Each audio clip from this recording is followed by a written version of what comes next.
Bien, bonjour tout le monde. Euh, je suis heureux d'être devant la presse le jour où on célèbre la santé. Et cette année, le thème correspond vraiment aux stratégies et aux priorités de notre pays, c'est-à-dire la santé dès la naissance pour un futur meilleur. Et vous savez comment le chef de l'État, son Excellence Félix-Antoine Tshisekedi Tshilombo, a mis une emphase sur la prise en charge de nouveau-nés, bien sûr de leur maman, de telle sorte que dès la naissance, la santé soit considérée comme une priorité. Et nous avons donc, si vous vous rappelez, lancé la gratuité de la maternité. Ça fait déjà plus d'un an. Et nous avons déjà plus d'1,5 million mamans et leurs enfants qui ont été pris en charge. Et c'est un programme majeur du gouvernement et qui est en cours avec bien sûr les aléas d'un programme à son début. Mais le résultat est impressionnant parce qu'on a pris en charge 1,5 million mamans gratuitement en charge avec leurs enfants. Et donc, c'est pour cela que je dis que je suis content que cette journée de la santé soit consacrée, le thème soit celui de la santé à la naissance. Parce que nous faisons aujourd'hui face aux urgences, mais ces urgences-là doivent être intégrées dans le futur de notre population, de notre pays. La situation de la catastrophe de l'inondation qui a eu lieu suite aux pluies diluviennes qui sont abattues sur la ville-province de Kinshasa et la province du Congo central nous a préoccupés tout le week-end. Et depuis samedi dans la nuit, nous sommes en train d'intervenir pour pouvoir sauver les vies.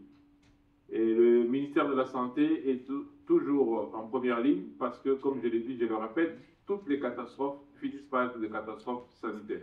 Il n'y a aucune catastrophe qui ne devient pas une catastrophe sanitaire. Déplacement de population, ça devient un problème sanitaire.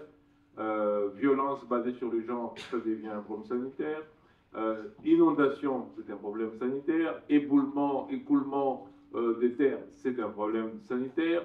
Bref, toutes les catastrophes sont des catastrophes sanitaires. Mais donc, le secteur de la santé, c'est vraiment l'entonnoir des problèmes sociaux de la société. Et hier, nous étions encore, effectivement, aux prises avec cette catastrophe, parce que les pluies diluviennes qui sont abattues dans le Congo central ont finalement déferlé de manière spectaculaire sur la rivière Ndjili et Lukaya qui ont cédé. Et malheureusement, il y a eu beaucoup de dégâts. Il y a plus de 5000 familles qui ont été impactées. Il y a 30 morts, 30 décès au niveau de la ville province de Kinshasa. Nous avons une vingtaine de mamans, enfin de blessés qui sont hospitalisés. Et nous avons, comme d'habitude, dans ces périodes-là, on a toujours de bonnes choses. On a 2 mamans qui sont enceintes et une qui a accouché, la maman et le bébé vont très bien.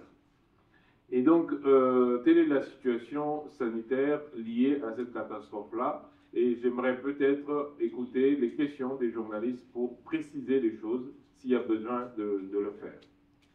À quel niveau on intervient au niveau du ministère de la Santé? C'est très simple. Nous avons déployé un dispositif pour que tous les soins médicaux découlant de cette crise soient pris en charge. C'est la même question qui revient un peu, mais je vais donner donc une réponse générale, globale par rapport à ça. Le stade Tata Raphaël, nous avons décidé ça cette nuit, et on a commencé à prendre les personnes sinistrées ce matin, enfin cette nuit, et puis ça continue ce matin.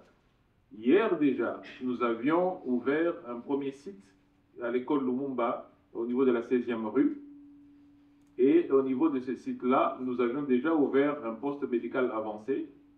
Nous avions amené déjà les kits de prise en charge médicale avec aussi bien pour les soins généraux que pour les traumas. Nous en avions amené pour l'équivalent de 2000 personnes. Nous avons à ce niveau-là disponibilisé des citernes d'eau parce que la première chose qu'on a remarqué hier quand on était sur terrain, c'est vraiment le manque d'eau. Donc nous avions disponibilisé 2 grosses citernes d'eau au niveau de ce site-là et nous avons amené de quoi nourrir les personnes qui sont prises en charge. Je m'excuse, j'ai dit 2000 pour les kits médicaux, donc c'est pour 10 000 personnes. Nous avons prévu pour 10 000 personnes la prise en charge médicale. La prise en charge alimentaire et d'eau, c'était pour 2000 personnes. Et donc, ça, c'est ce qu'on a fait au niveau du premier site qu'on avait identifié hier et sur lequel on est intervenu hier. Et hier, quand nous étions là, il y avait déjà 117 familles qui étaient en train d'être enregistrées. Et ce matin, je peux vous dire que ce site-là a 367 personnes.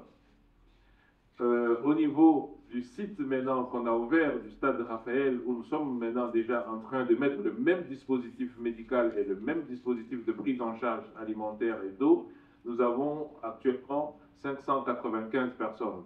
Mais ce chiffre évolue, donc on est autour de 600 à Tata Raphaël et autour de 400 au niveau de Lumumba, ce qui fait déjà un peu plus de 1000 personnes qui sont prises en charge. Maintenant, par rapport aux hospitalisés, nous avons 20 personnes, comme je l'ai dit, qui sont à Vijana.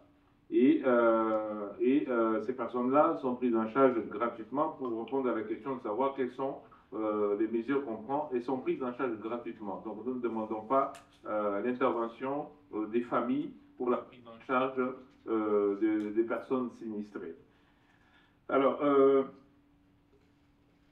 donc c'était la même question que Madame de RTGA qui demandait comment se fera la prise en charge. Comme je viens de dire, elle se fait gratuitement aux frais du gouvernement et des partenaires.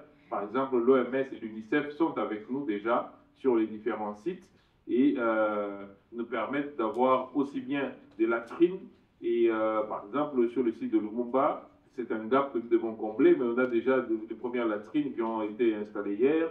Nous avons installé hier des tentes pour pouvoir accueillir les gens, mais comme c'est une école, il y a aussi des salles de classe qui sont prises en charge. C'est pour ça que nous avons décidé d'aller au stade de Raphaël, parce que là, il y avait eu le jeu de la francophonie, il y a des infrastructures pour loger beaucoup plus de monde et pour les prendre en charge de manière beaucoup plus sécuritaire et dans les meilleures conditions.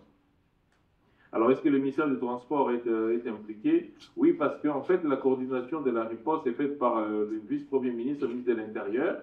Nous nous occupons de la partie sanitaire, mais les autres membres du gouvernement s'occupent des autres volets de cette crise. Je crois savoir que la route vers l'aéroport ce matin devrait commencer à être fonctionnelle, parce que tout simplement, le ministère des Transports, ça c'est son rôle, ainsi que le ministre des Infrastructures et celui de l'Urbanisme et Habitat.